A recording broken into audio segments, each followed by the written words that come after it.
Today's lesson, I'm going to teach you how to make a simple ring band. If you watched my previous video about annealing, you'll understand what I mean when I say that this piece of silver that I'm using for this ring band sample has already been annealed. Before you start connecting your ring band into a full circle, it needs to be softened through the annealing process, so make sure that you do that first.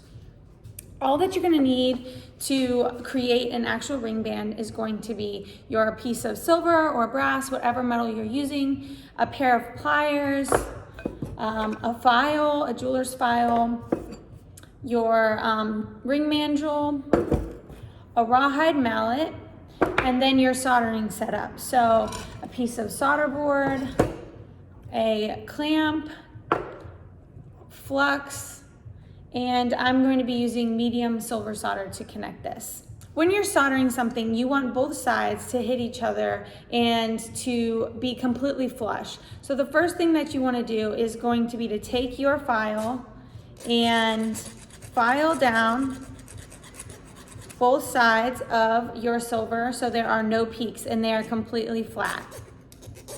The second thing that you're going to do is going to be to take your pliers, and again, this has already been annealed, so it's nice and soft for me.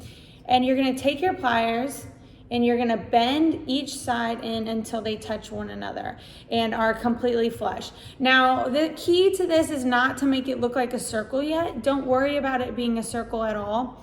We actually really want it to look more like a really flat oval, or kind of like a D that is sitting on its stomach. So if you can see there, these two are completely flat up against one another and they're touching. All right, next we're gonna get this set up on the solder board.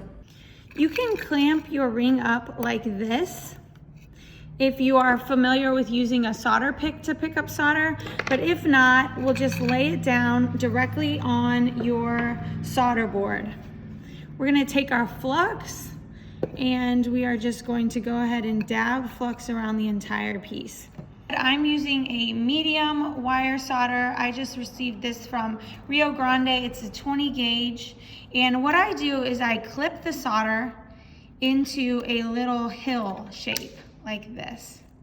See that?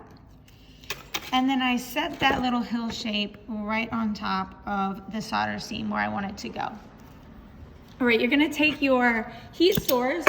Today I'm using an oxyacetylene torch, but you can use a handheld torch as well.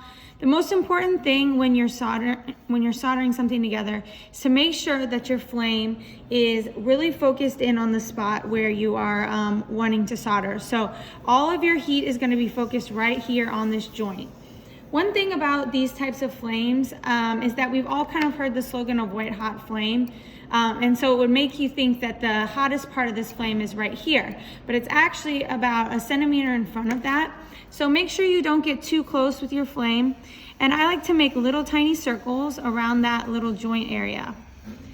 And if you see your solder jumping over to one side, that's just an indication that you're heating one side a little bit too heavily. So you want to make sure that you kind of guide it over to the other side with your flame. You see how I'm doing that now? Like I'm moving my flame over here and there it goes. It just sunk right into that center area. You'll go ahead and pick it up with a plier and drop it in for the quench. All right. So now we've got this great little oval shape and it is completely bound together, but we want to make it into a perfect circle, right? So it's actually a ring. So we're going to take our ring mandrel and we are going to set the ring down on top. And we're going to use our rawhide mallet because this is actually soft enough to not make any marks in the ring, but it's hard enough to actually be able to form it. For me personally, I like to grab my mandrel and set it in this little cradle area of my hip, but that's not comfortable for everyone. So if it's not, you can use your table, but just remember that while you're hammering, you have to pull downward.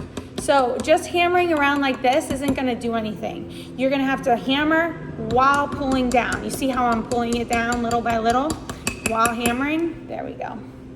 And then eventually, you will start to get a nice circle around this whole piece.